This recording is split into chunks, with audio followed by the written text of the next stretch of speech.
Welcome student, जामनीकांत BEd college की class में स्वागत है आप लोगों का। आज की क्लास में हम चर्चा करने जा रहे हैं फील्ड ट्रिप्स के बारे में, यानी क्षेत्रीय भ्रमण के बारे में। क्षेत्र पर्यटन से संबंधित जो है आज आप लोगों को इसके बारे में हम बताएंगे कि क्षेत्र पर्यटन जो है वो क्या चीज़ है। तो इसका मीनिंग अगर हम लेते हैं तो मीनिंग में जो है कि शैक्षिक भ्रमण प्रत्यक्ष अनुभव प्राप्त करने का जो है एक सर्वोत्तम साधन होता है। पर्यटन कार्यक्रम के द्वारा छात्रों को वास्तविक ज्ञान प्राप्त होता है। पर्यटन कार्यक्रम जब हम करते हैं या फील्ड ट्रिप्स में ले जाते हैं तो फील्ड ट्रिप्स में ले जाने का सबसे महत्वपूर्ण कारण क्या होता है हमारा, कि किसी भी चीज़ के बारे में वास्तविक ज्ञान प्रदान कराना छात्रों को। खासकर ऐतिहासिक स्थलों की बात करते हैं, इतिहास शिक्षण की बात करते हैं तो ये बहुत ही महत्वपूर्ण साधन है प्रत्यक्ष रूप से अनुभव प्राप्त कराने के लिए।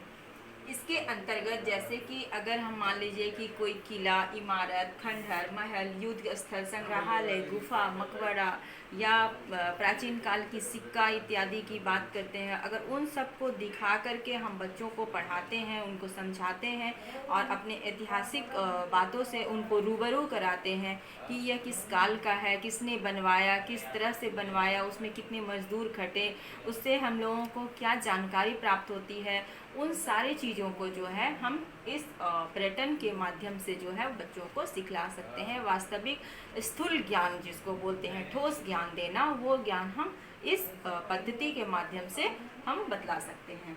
इसका उद्देश्य क्या होता है, हम किसी भी पद्धति को लेते हैं तो इसका उद्देश्य क्या होता है। हमने पहले भी बहुत सारे टीचिंग मेथड के बारे में जानकारी हासिल की कि विभिन्न प्रकार की पद्धतियों के माध्यम को जो है हम शिक्षा प्रक्रिया में अपनाते हैं और उसके द्वारा जो है बच्चों को अच्छी तरह से अपनी सीखने के लिए जो है उसका हम लोग सहायता लेते हैं।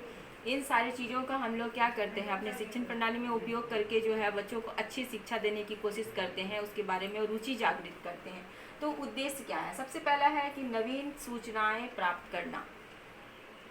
नेचुरली है कि जब हम पर्यटन करने के लिए ले जाते हैं, चाहे वो क्षेत्रीय पर्यटन हो या फिर आपका कोई भी दीर्घ पर्यटन एक्सकर्शन टूर अगर कहें तो बेहतर होगा, तो उससे क्या होता है कि कुछ नई जानकारी बच्चों को प्राप्त होती है जो हम किताबों के माध्यम से उनको नहीं दे सकते। वो जा करके उनको नई नई चीज़ों के बारे में सूचनाएं एकत्र कर सकते हैं। रुचि जागृत करना, अगर वही चीज़ को हम क्लासरूम में बताते हैं तो बच्चे जो है उतना इंटरेस्ट लेके नहीं सुनते हैं, नहीं समझते हैं। लेकिन अगर उसी चीज़ को हम उस स्थल पे ले जा करके अगर बच्चों को जानकारी देते हैं तो वो देख करके बहुत ज़्यादा इंटरेस्टेड महसूस करते हैं और रुचि ले लेके सीखते हैं।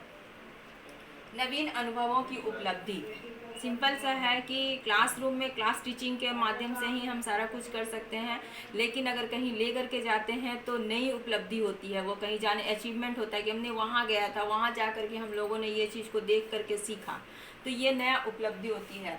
नेक्स्ट है समाज या समुदाय का व्यवहारिक ज्ञान देना।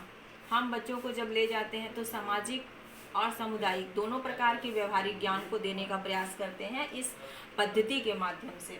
नेक्स्ट है आदर्शों का निर्माण करना। हम जहाँ कहीं भी ले जाते हैं वहाँ का क्या मूल्य है, क्या वैल्यू है, उसके बारे में उनको जानकारी देते हैं। तो इस तरह से जो है हम एक आदर्श जो है वो बच्चों में डालना चाहते हैं, डालते हैं।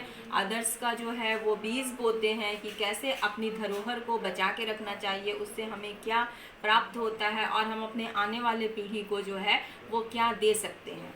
नेक्स्ट है आपका मानसिक व्यवस्था को परिवर्तित करना।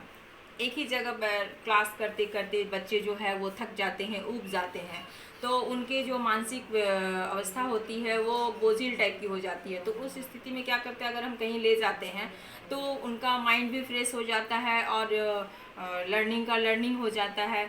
अगर आप देखेंगे कि सिंपल सा एग्जांपल लीजिए कि जब हमारा रेगुलर क्लास चलता है और उस क्लास के अंतर्गत जो है हम लोग लीजर पीरियड में देते हैं बच्चों को खेलने के लिए देते हैं, तो एक पीरियड होता है खेल का।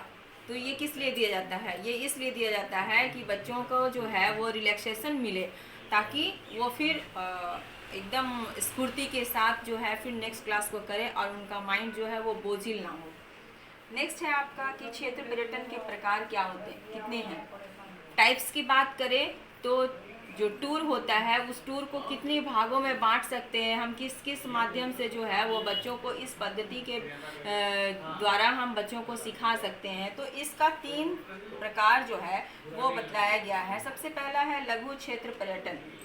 लघु क्षेत्र पर्यटन, जैसा कि नाम से पता चलता है कि बहुत छोटा होगा। हम इस तरह का पद्धति को हम अपना सकते हैं अपने क्लास टाइम में। जैसे हमारा स्कूल का टाइम चलता है, उस स्कूल टाइम में एक पीरियड केवल हम इस चीज़ के लिए निकालें, उसमें हम इस पद्धति को अप्लाई करें, तो हम लोग क्या कर सकते हैं, 45 मिनट में हम दूसरा जगह तो उनको भ्रमण करने नहीं ले जा सकते, तो विद्यालय स्थल में हम भ्रमण करा सकते हैं, बाग बगीचा का भ्रमण करा सकते हैं, या हमारे अगल बगल में कहीं फार्म एरिया है तो हम वहाँ ले जा करके बच्चों को कृषि के बारे में जानकारी दे सकते हैं। तो कहने का मतलब कि एक पीरियड के अंतर्गत हम क्लासरूम से निकाल करके बच्चों को जब कहीं ले जाते हैं और वहाँ ले जा करके दिखा करके ज्ञान प्राप्ति करवाते हैं, तो वो होता है हमारा लघु क्षेत्र पर्यटन। नेक्स्ट आपका आता है सामान्य क्षेत्र पर्यटन। सामान्य क्षेत्र पर्यटन यही आपका हो जाता है फील्ड ट्रिप्स, यानी क्षेत्रीय।